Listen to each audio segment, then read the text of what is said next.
Okay, so I've worked with students with individual special needs, fine motor, sensory motor, handwriting, positioning technology. I have a really simple solution that I want to share with you today that you'll be able to start using in the classroom. So 3 keys to your handwriting success.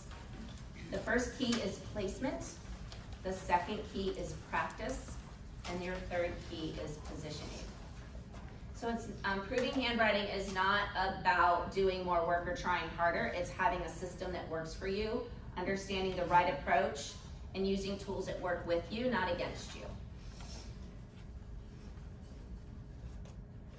Okay, we're going to talk first about placing and sizing. So the key to handwriting legibility is placing the letters and spacing the letters. So if you want your student to have a legible written word, or letters at the beginning and words and sentences as they move up to older age groups, we're going to have to look at visual closure. So when you have, if you look at this handwriting sample, now granted your younger kids don't have this type of sentences that you're looking at, but individually look at the letters and what are you seeing. I want you to kind of assess this handwriting and what types of things for legibility do you see. They're not spacing between words.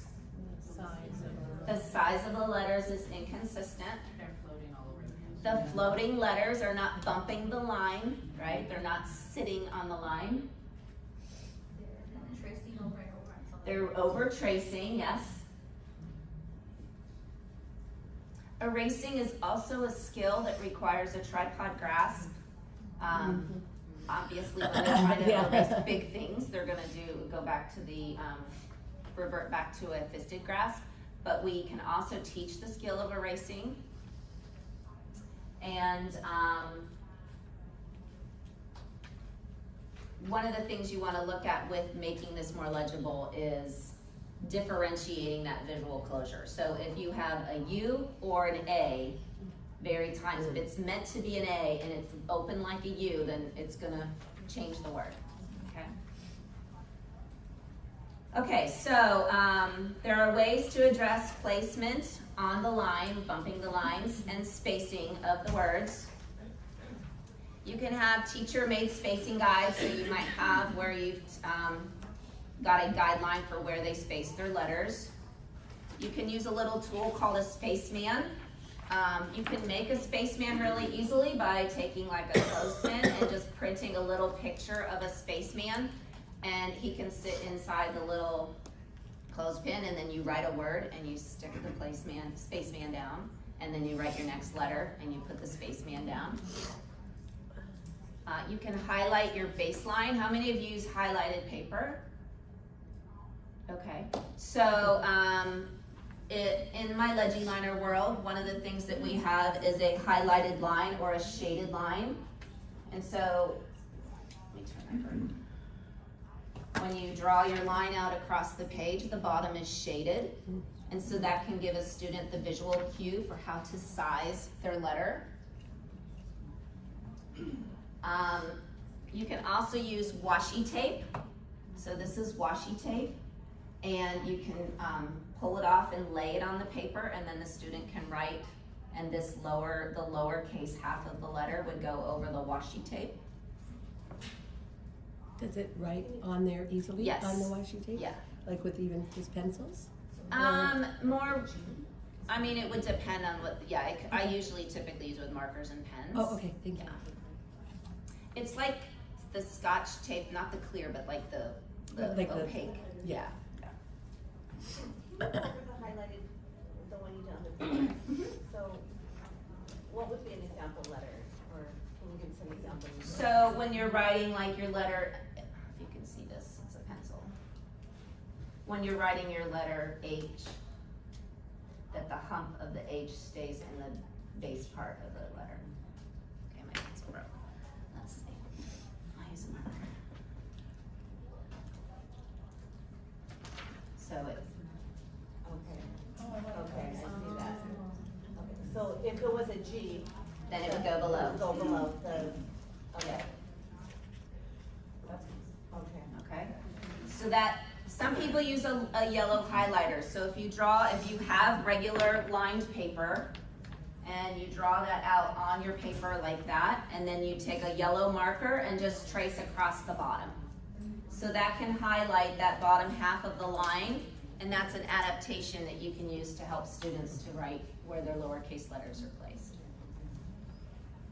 Boxes is another way. So for TK, we have the giant boxes, and that can separate out the letters, and you can do one letter per box. You can also use the boxes for patterning, like with bingo daubers. Numbers too. Numbers, yes. For pre-writing, so if you're learning your sticks and your circles, you can do line down and repetitively practice line down. And then the next row can be line across. And then the next row can be your line down, line across. Now we add them together, okay? If you move on through the pre-writing strokes, after your line down, line across, you've got circles. You can practice making your circles and your O's. So they can make a little circle in each one, and they're actually writing the letter O or 0. You can practice your numbers. If you do 2 rows, we also have smaller boxes. So for those of you that might have kindergarten students, we have smaller boxes. So you can do the sample on top, what it should look like, and they copy directly below.